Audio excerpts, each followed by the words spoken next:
Te doy la bienvenida a País Productivo, el espacio de las pymes, la producción y el trabajo. En un nuevo episodio de Industria, Modelo para Armar, cambiamos un poco el formato y charlamos con Haroldo Montagu, ex viceministro de Economía de la Nación, para tratar de entender un poco más sobre la macroeconomía actual, cómo llegamos a estar como estamos y pensar un poco el futuro. Quédate con nosotros, entre Leandro Mora Alfonsín, Sebastián Mazurkiewicz y Aldo Lorrusso seguimos haciendo Industria, Modelo para Armar, el espacio de discusión sobre la Argentina que queremos construir, que tenemos en País Productivo.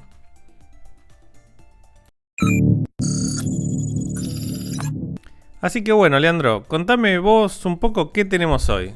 Hoy vamos a tener un modelo para armar que se aleja pero se acerca de la cuestión productiva, porque vamos a tratar de ir al piso de arriba de las cuestiones productivas, que es la macroeconomía, y tratar de entender, tratar de explorar qué pasa con la macroeconomía argentina. Y para eso tenemos un invitado de lujo, que es el ex viceministro de Economía de la Nación, economista, docente en la Universidad de Moreno, en la Universidad de Buenos Aires, miembro del Plan Fénix, ha trabajado en la CEPAL, uno de los mejores macroeconomistas que tiene la Argentina, el señor Haroldo Montagu. Bienvenido. Buenos días, muchas gracias por el recibimiento. por madrugar.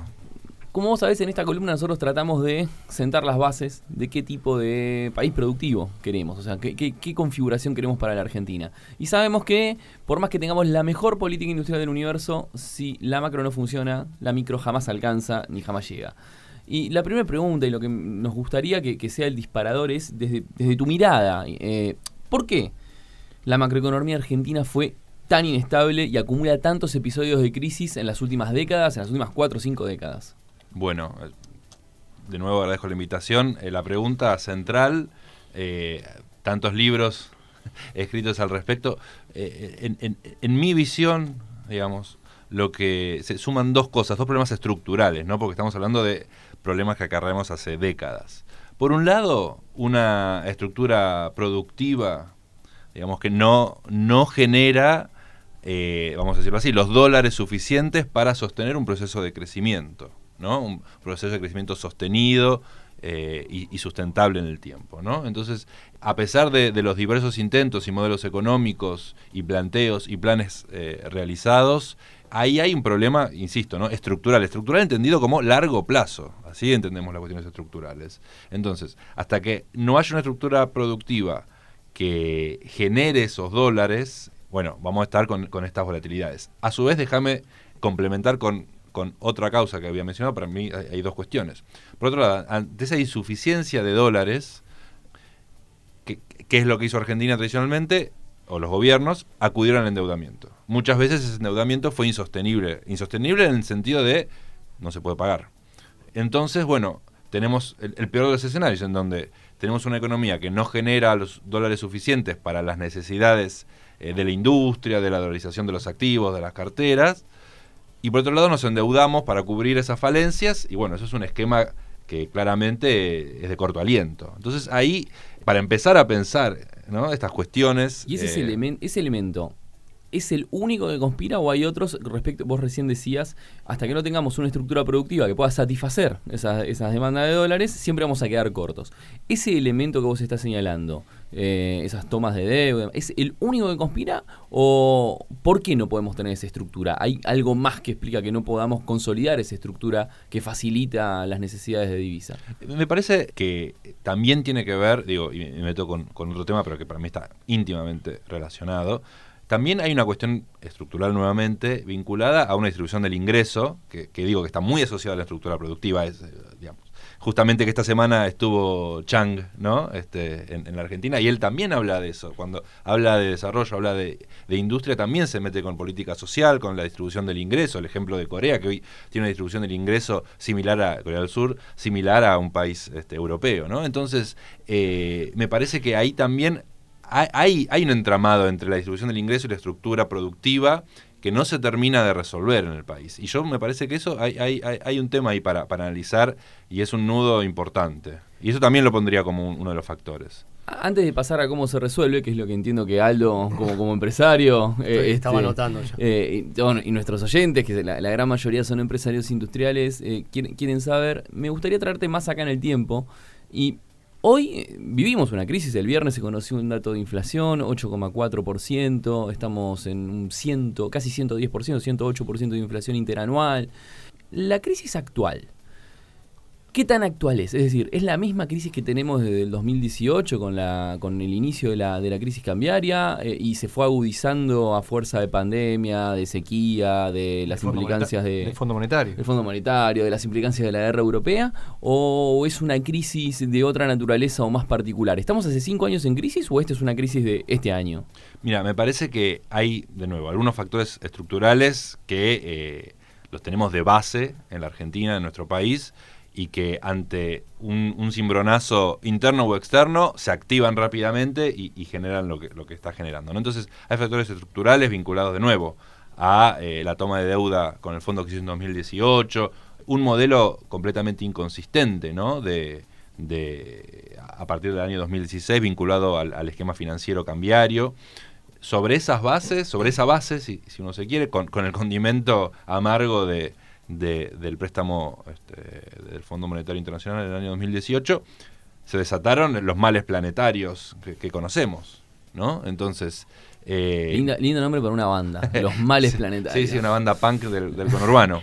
Me parece que hay algo estructural en nuestras crisis, ¿no? Porque siempre hay algo para mí que siempre de las crisis argentinas que viene por fuera, digo, más allá de errores o aciertos de políticas económicas domésticas, hay una fragilidad del país vinculada a esto, de nuevo, a la estructura productiva, y estructura productiva entendiéndola no solamente como lo industrial, digamos, como el leitmotiv del programa, sino también lo que eso implica en lo social, en la distribución del ingreso, en el crecimiento, en el desarrollo. Entonces, está ese condimento constante. Sobre eso, como decíamos, se desataron una suerte de problemas planetarios que obviamente que afectaron. Entonces, vamos a decirlo también, con cuestiones vinculadas a la coalición gobernante, ¿no? Un poco recién, y perdón que haga el chivo, hace unas semanas presentamos un documento del Plan Fénix en donde hacemos referencia, ¿no? Digamos, a las internas a cielo abierto y algunas cuestiones que, bueno, causan un poco de perplejidad y que sin duda no ayudan a estas cuestiones. Pero me parece que hay algo de estas crisis, digamos, que no son necesariamente nuevas. Venimos arrastrando un par de cosas. Quien nos dice estas cuestiones ligadas a la macroeconomía y a los problemas estructurales de la Argentina es Haroldo Montagu, economista y ex viceministro de la Nación. Vos recién mencionabas, Aro, y coincidiendo con el diagnóstico que hace Matías Culfas, que presentó su libro el viernes pasado en la Feria del Libro, que las internas a cielo abierto no colaboran, no ayudan a tranquilizar la economía, esa frase de tranquilizar la economía. En tu experiencia como funcionario y demás, ¿cómo crees que tiene que ser esa conducción política para una economía ordenada? O sea, ¿qué elementos han faltado más allá de lo que es el concepto interna? ¿Qué elementos han faltado y requiere la economía argentina para ordenarse? Mira, yo te voy a dar el ejemplo de lo que yo viví. A mí me tocó ser viceministro de Economía durante el año 2020, íntegra, o sea, todo el año 2020, el año de la pandemia, ¿no? Trabajo fácil. El 10 de diciembre llegamos a nuestras oficinas con una hoja de ruta y a los 2 meses la tuvimos que quemar. Entonces, ¿qué pasó en esa situación que nadie esperaba, nadie se imaginaba y nadie sabía cómo reaccionar? Se activaron determinados dispositivos que yo los valoro, a la distancia los valoro y me parece que fueron muy importantes. Por ejemplo, la coordinación ministerial. Digamos, hubo una coordinación ministerial, hubo gabinetes económicos, reuniones de ministros donde las cabezas de las instituciones, de los organismos se sentaban en una mesa y decían, bueno, vos tenés que hacer esto, vos tenés que hacer esto, vos tenés que hacer esto y vos tenés que hacer esto para llevar una política a cabo y que sea exitosa. Digamos, en ese contexto, el ATP, el IFE, previaje, te puedo decir 10 más. Y eso, digamos, a la luz de lo que ocurrió después, por los motivos que fueran, ¿no? Digamos, no me interesa ahora señalar con el dedo. Lo que digo es al revés, valorizar y poner en valor una coordinación que siempre nos quejamos que acá no existe y que, digamos, existió. Que nunca puede suceder. Exacto, digo. Y que se lució en un momento de emergencia, digamos, las papas quemaban, se incendiaban, digamos. Y yo, déjame hacer una aseveración así de esas sensacionalistas. Yo creo que si eso no hubiese, si no hubiese sido así, si no hubiese funcionado un gabinete económico con reuniones semanales y laburo constante 24/7, no hubiese salido ni el IFE, ni el ATP, ni el previaje, ni ninguna de las medidas que salieron para... De todas formas, la gente lo valoró, porque yo recuerdo los sondeos de opinión, que bueno, siempre discutibles, pero hablaban de una imagen positiva del gobierno, incluso del presidente, cercano al 80%, o sea, la gente valoraba eso. ¿Qué pasó después? Bueno, por ¿Qué eso, pasó con ahí- esas reuniones de gabinete? ¿Qué pasó con No, a ver, ahí ya yo ya no estaba en el gobierno mientras estuve. Tal vez eso fue lo que pasó. Bueno, no quiero. Miremos no el quiero- nivel de no inflación quiero- que había con Haroldo y el nivel que pretende después de No, Haroldo. no creo sinceramente que haya sido eso. Me parece que hay un devenir del gobierno y de la gestión muy difícil también, digamos. La pandemia alteró todo. No hace falta que lo aclare, pero bueno, digamos, la situación, lo que vino después, las resoluciones, teníamos pendiente un reacuerdo con el fondo, digamos, todas situaciones muy difíciles. Entonces, no es que se terminó la pandemia y, Claro. y era todo un campo de flores. Entonces, bueno, un poco eso, ¿no? Volviendo más acá en el tiempo, digamos, y valorando muchísimo que puedas compartir el testimonio de tu experiencia como funcionario, porque digamos, cuando hay mucha incertidumbre y cuando hay cierta zozobra, el también poder contar con esos testimonios también ayuda a ordenar un poco y Contextualizar, ¿no? contextualizar históricamente.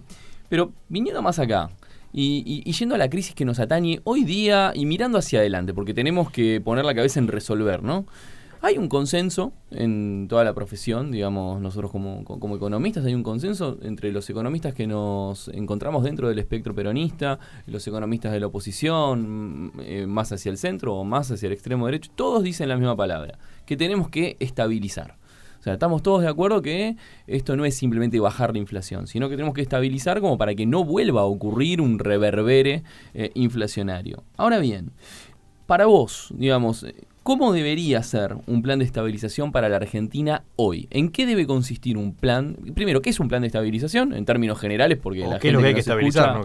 Claro. Claro, la gente que nos escucha, digamos, para poder generar esa base conceptual. Y después, ¿qué es un plan de estabilización para Argentina el día de hoy? Bien. Bueno, en primer lugar, déjenme decirles, yo le quito las propiedades mágicas a la palabra plan de estabilización, reforma, porque uno, digamos, estamos acostumbrados a escuchar, bueno, hace falta un plan de estabilización, hace falta una reforma, y nos quedamos Hace en el falta un título, shock. hace falta un shock, y nos quedamos en ese título, y, bueno, listo, entonces hay un plan, llega alguien con un plan, y ya está, se Por resolvió. sí, claro.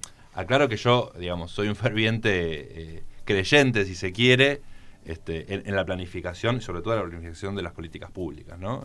Pero dicho esto, cuando a veces decimos ligeramente, o sea, uno escucha, ¿no? En los medios o incluso en algunos candidatos, un plan, bueno, ojo, ¿qué significa eso? Claro. ¿Qué hay que estabilizar en Argentina? Para mí está muy claro, alguna vez lo hemos discutido, hoy tenemos, en la economía argentina hay algunos precios clave, vamos a decirle. Los denominamos macroprecios, ¿no? Salarios, tasa de interés, tipo de cambio, tarifas públicas. Bueno, por los motivos que podemos dedicar varios programas A cada uno de ellos. a cada uno de ellos, hoy no están alineados, ¿no? Digamos, corren a diferentes velocidades. Eso puede ser una decisión de política pública, puede ser un impacto internacional que alteró algunos precios internacionales que repercutieron en la economía doméstica. Digo, hay muchos motivos y han ocurrido todos en la Argentina. Ahora, eso sin duda ha generado volatilidad macroeconómica.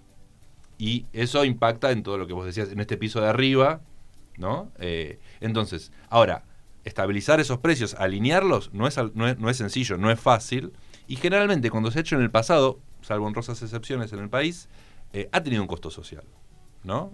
Por ejemplo, si el tipo de cambio está apreciado o o las tarifas están muy atrasadas, bueno, digamos, ponerlas en línea al día, eso necesariamente o va a tener un impacto en otras variables, y generalmente también lo terminan pagando los mismos sectores de la sociedad, los más desfavorecidos. Entonces, a la hora de pensar una estabilización, digamos, sea cual fuera, tenemos que tener esas consideraciones. Y lo digo, parece trivial, porque ningún candidato, ningún político va a decir, bueno, no, estabilicemos y eso solo, no me importa qué va a pasar con el resto. Ninguno, o sea, creemos que ninguno lo piensa, pero algunos están diciendo eso, ¿no? Que el dólar llegue donde tenga que llegar, que las tarifas se ajusten lo que tengan que ajustar. Eso, sin duda, garantizado, lo pongo por escrito y lo firmo, tiene impactos. Y tiene impactos sobre los que siempre han costeado las crisis. Entonces, me parece que estamos en una etapa en donde una estabilización, un shock, un plan, una reforma, un programa, tiene que tener en cuenta todas estas consideraciones. Si no, no es un programa de estabilización. O sea, vos estás diciendo, perdón, ¿no? Que va a tener sus consecuencias, pero hay que hacerlo. Y eventualmente morigerar las consecuencias, pero hay que solucionar el tema del tipo de cambio, hay que solucionar el tema de la tasa de interés. Totalmente. O sea, el tema eso es debe en el pasar. cómo, Claro. digamos, cómo soluciona, digamos, una dolarización, uno de los candidatos cómo soluciona todo esto, digamos, y quién paga las consecuencias de Claro. eso, ¿no? Antes de meternos en eso, digo, y retomando la pregunta de SEA, pero vos recién decías, como una definición posible de estabilización, corregime si me apuro, la convergencia de esos macroprecios que vos señalabas.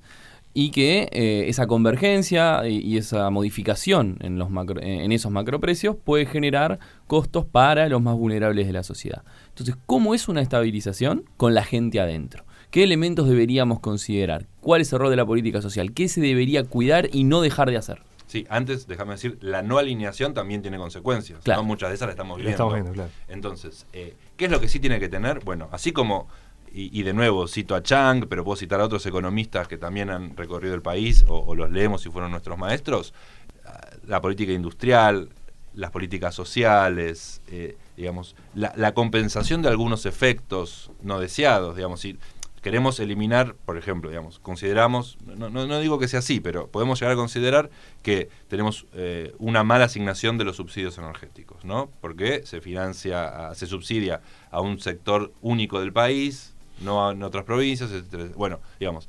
¿cómo trabajamos todo eso? ¿Y qué impacto va a tener? A raíz, y también vuelvo a la experiencia que yo tuve en la gestión pública reciente, ¿no? Digamos, y lo que está ocurriendo también con la segmentación tarifaria, ¿no? Digamos, hay problemas de datos, problemas de información, digamos, en política pública, no error de tipo 1 y error de tipo 2. Podés, digamos, no darle a quien lo necesita y darle a quien no lo necesita. Entonces, digamos, ahí hay mucho para hacer, hay mucho para trabajar, y lo que, digamos, el mensaje por lo menos que quiero transmitir y dejar es que se puede hacer. Se puede, con coordinación, con eso que yo decía de sentarse en las cabezas y pensarlo, se puede hacer. Entonces, tener en cuenta los impactos tal vez negativos que tengan esta alineación de macroprecios y compensar ahí en los segmentos donde sea necesario. Yo quiero hacer una pregunta quizás un poco para atrás, pero bueno, que a mí me impacta siempre. Hablamos del crédito del Fondo Monetario o de cuando se toma un crédito en el exterior y siempre queda la idea de que tomar un crédito es algo malo. Sin embargo, la política pública dice a los empresarios tomen crédito para crecer. ¿Cuál es la diferencia que existe entre esos dos discursos, por lo menos? Sí, estaba buenísima la pregunta. Yo no quiero entrar en, lo que yo, digamos, cuando yo estudiaba que decían hay deuda buena y deuda mala, ¿no? Me parece que hay una superación de eso, es el concepto como de deuda sostenible, ¿no? ¿Cuán sostenible es tu deuda? Y además, digamos, hay algo que lo que vos mencionás, Aldo, de que ¿no? Una suerte de comparación, ¿no? Que muchas veces escuchamos, sé que vos no lo pensás así, pero la idea de, un país es como un hogar, ¿no? Entonces, tus ingresos no pueden ser más que tus gastos.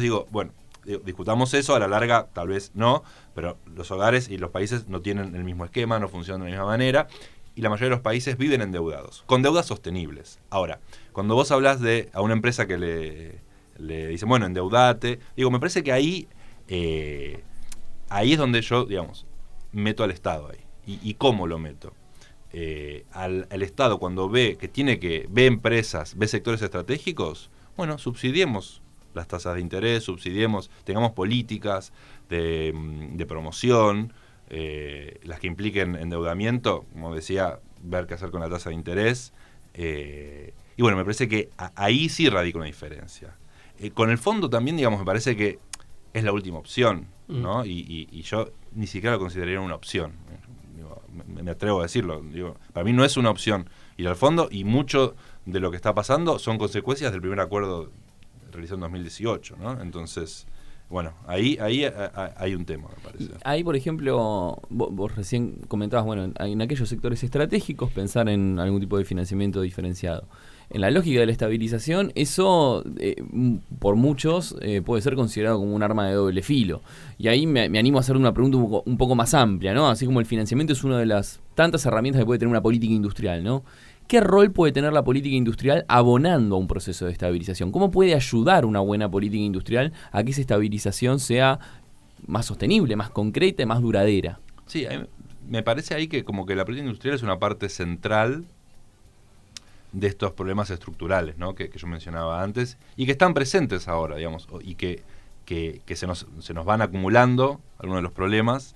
Y entonces, bueno, en esos planes, políticas de estabilización, como sea que lo llamemos, quitándole, como decía, las propiedades mágicas a esas palabras, me parece que es clave, porque, digamos, un plan de estabilización que acomode precios, pero que genere pobreza, que genere excluidos, que genere cierre de empresas, eso no es un plan de estabilización, en el sentido que no tengo dudas que al corto plazo de eso vamos a volver a tener problemas nuevamente. Entonces me parece que políticas industriales, regímenes de promoción, que evalúen, ¿no? Vamos a poner estos términos, costo presupuestario versus el beneficio social que tiene un país industrial, digamos, que se pongan en análisis, en discusión, con todo lo que eso implica, ¿no? No es sencillo tampoco.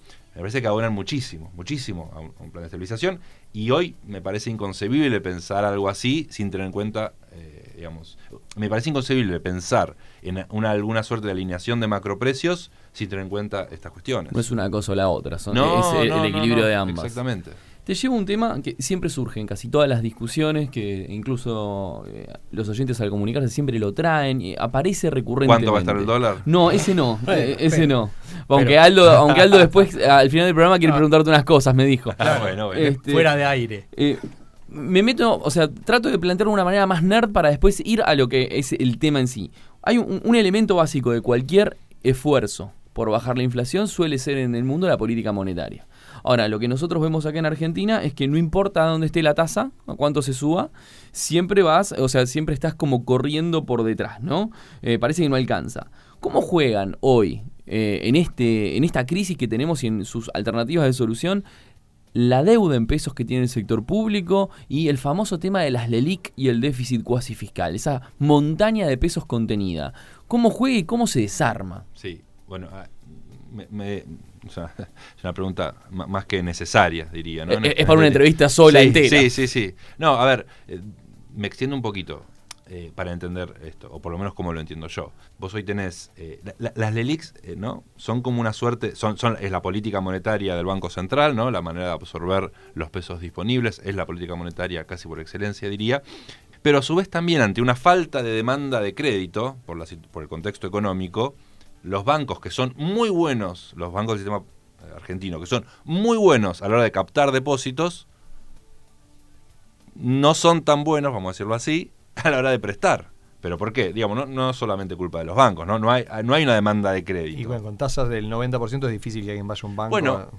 Bueno, digo, por eso, entre otros motivos. Ahora, de nuevo, y ahí, viste, Sebastián, con un tema clave que es la tasa, ¿no? Y dentro de esos macroprecios que hablábamos antes. Fíjate que igual sostuvimos durante muchos años tasas de interés reales, es decir, descontada el ritmo de inflación, negativas. Y aún así no logramos que la inversión, los grandes proyectos de inversión se generen. Pero vuelvo al tema LELIQ. Las LELIQ hoy actúan como una política monetaria, pero además también actúan como una forma de sostener el sistema financiero, ¿no? El sistema casi monetario. ¿Qué pasaría si no estuviesen las LELIQ? Bueno, toda esa captación de depósitos que hacen los bancos, ¿a dónde irían? ¿Cuál sería, digamos, la tasa? Digo, acá hay un componente macroeconómico que excede para mí la cuestión meramente crediticia, financiera, y se resuelve resolver entre comillas de esa manera. ¿Cómo empezar a desarmar la bola del LELIQ, que es lo que genera hoy ese déficit cuasi fiscal, que es mayor que el déficit primario del gobierno?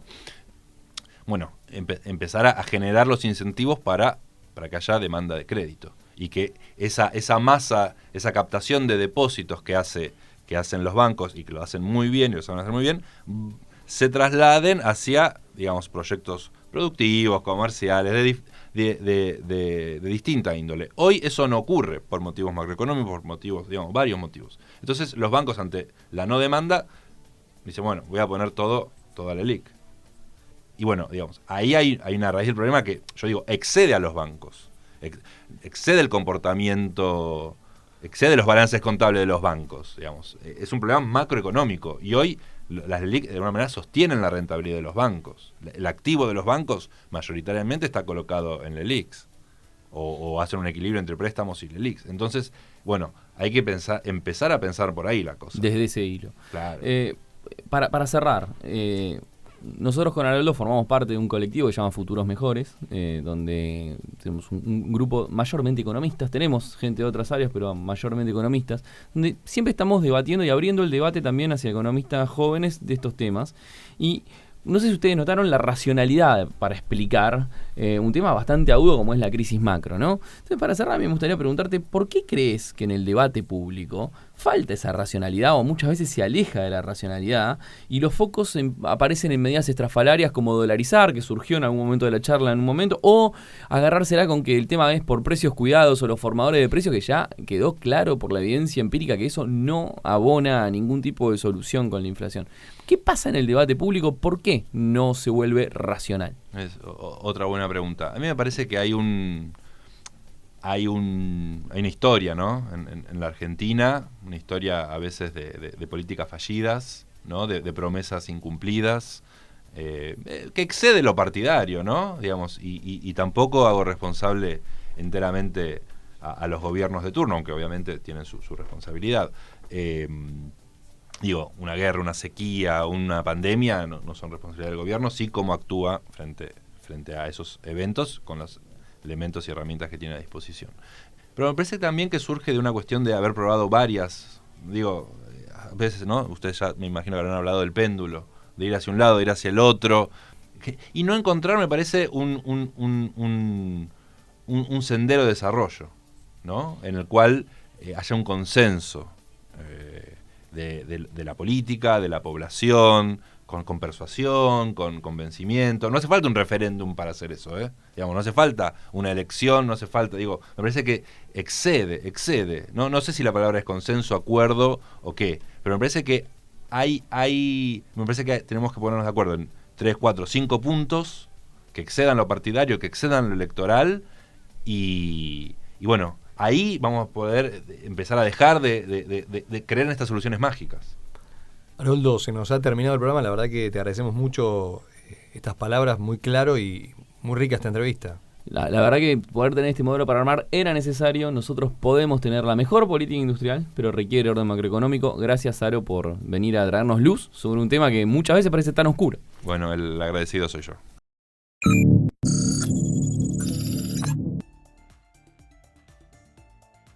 Hasta acá llegamos con Industria, modelo para armar. El espacio de País Productivo en el que conversamos sobre la Argentina que queremos construir.